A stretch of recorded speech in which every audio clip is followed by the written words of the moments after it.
My model of how life works is expressed in prototype Java code in the Book of Memes. It's a specialized way to express the basic principles of life. At the deepest layers of my model, the universe is made of space and time. The universe is the stage for three elemental players. Matter, energy, and information are the three ingredients in the recipe for life. Entropy is the most unbreakable law of physics. Entropy produces a downhill tendency toward chaos that complexity opposes. Of the five basic elements of the universe, two are more real than the others. Space is real. Matter has mass, so is even more real. Information is vaporware. Energy is real, but treated as a background phenomenon. Energy is a budget item for every critter. Time is the weirdest phenomenon and a separate budget item for human critters. These are the five basic objects in my sim of the universe. Matter organizes itself into complex systems on planetary and galactic scales. The weather is an unliving system of interacting parts doing interesting things, but with no memory. Critters are an interesting complex system of chemicals that remember through DNA, an ordered helix of chemicals. Groups are complex systems of interacting critters. LifeSim is my model of life on Earth. Unisim is my model of the universe. Neither is anywhere close to beta testing. My tree of life has two main branches. Critters are made of matter, but groups are not. Some groups evolve, so are considered a living thing in the Book of Memes. The emphasis is on critters with brains because they can form social mobs, and warm-blooded critters because they can form cultured tribes. But we start at the top. What basic characteristics and capabilities make living things more interesting than rocks? Every living thing has five basic capabilities not available to non-living matter. Both critters and groups inherit these five basic capabilities from their parent, the generic living thing. These are the verbs of life in Java syntax. First, rocks don't react. Living things do. They want to survive and prosper, and must compete to do so. Life depends on memories, information from the past. Before life emerged, the past didn't matter. Also, before humans, the future didn't exist. Humans have a model for that. All critters eat, spawn, and die. Microlife doesn't do much of anything else with their lives. Groups don't die by themselves. They live as long as they can replenish their numbers. Multicelled critters have a different approach to survival, unavailable to micros. But the repair function for macro critters does not offer the immortality of replenishment. Macro critters also change drastically in size and shape as they mature. Micros only double. That can be coded with a parameter under prosper. Prosper grow is a method defined under group that is not limited to doubling. The animals are simulated in far more detail than flora or fungi. Animals can seek relief or comfort, though the leaves of plants that swivel toward the sun do a bit of seeking. Seeking has more parameters as critters get smarter. Carl Sagan described the layers of the brains of smart critters in The Dragons of Eden. He started with the reptile brain and added a layer for mammals and then one for us. The animal branch of critters are more interesting in terms of sociability, starting with animals brainy enough to recognize their mates. That requires a fairly accurate model of the environment around the critter. You need at least the brains of a fish or a reptile to do that. Brainiacs can make conscious choices. The reptile, fish, dragon brain is big enough to hold a memory and a risk evaluation engine. It learns from experience, so can make decisions not based on instinct. To join a mob is one choice, and it's hard to go maverick for most species, but possible.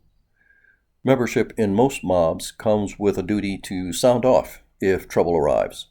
That's the best reason to join a mob. It comes with a bunch of sentries, even if they can't talk. Fish schools use their eyes rather than ears. Warm-blooded critters take care of their kids. They form the first tribe, the family. Mammals and birds expend part of their daily energy budget playfully, something snakes don't often do. In LifeSim, birds and mammals display levels of emotion that turtles lack.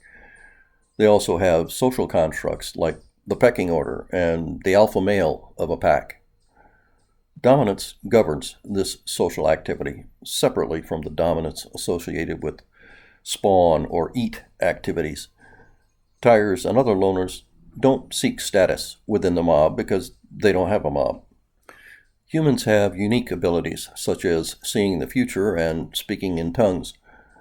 Toolmaking is not completely unique to humans, but trade is. Seeking fame reflects our imagination of possible futures. We also inherit from above and seek status, comfort, and joy. This slide shows all the major activities of animals. LifeSim is a minimal model. The other kind of living thing is the group. They don't die, but they can expire. Mobs disband and species go extinct. All groups are immortal as they replenish dead or otherwise departed members. One power of the mob is to call a huddle and gather the herd, flock, or pod. Members have duties to act as sentries, to warn other members. Tribes are different from mobs in that they have a culture that their elder members teach to the young. Tribes and species evolve, whereas the generic mob hasn't learned any new tricks in 1 billion years. Individual types of mob, however, have evolved their own tricks. Prey mobs, like schools and flocks of birds, have a dazzle method that gives the individual member an edge and a good reason to stick with the mob. Predator mobs have an encircle capability that makes for good eating. Not all herds defend as a group. They can stampede, which is a specific form of defense, as is the yak circle. All these are good reasons to join a mob because an individual animal can't do it by itself. This chart shows the classes of living things and what they do to stay alive. They also have characteristics that describe them and their current state. The first thing you need to know is whether the critter or group still exists. That's either true or false, Boolean, 1 or 0. Critters have mass, groups don't. Every critter belongs to a species. If it's of a brainy social species, its social attribute is set to true. Every critter has an energy tank and a budget that influences its decisions, even if it's an instinctive choice. Humans have a list of possessions and a shorter list of tribes they support. A member of a tribe has a list of duties. Their primary duty is to teach the young the tricks they learned from their elders. You don't need to talk for that, so some nut-cracking monkey troops have a culture. Humans have a budget that apportions their future time according to the promises they've made. The mob has a list of members, by name or number or code. Species have a name, in Latin, which is sort of a code. The species also owns the DNA code that creates a critter of that species. It only keeps the codes from successful critters. Tribes have the most detail in LifeSim. They have a name and a purpose good enough to keep their members loyal. Two types of tribe inspire the maximum level of loyalty. Family and country are to die for. Tribes have memes that determine if the tribe is good enough to survive. Tribes can own property and have a budget for controlling that. Formal tribes like countries and corporations have a defined leader and a home address. Less formal communities like Islam and the high school jocks don't. The people's lore has arts and tales, in addition to their memes. That is the framework for LifeSim, my model of life on Earth. All it needs now is some code. That's not going to happen. LifeSim is a teaching tool, just a way to explain the basics of life from a programmer's point of view. It's amazing more authors don't try this technique.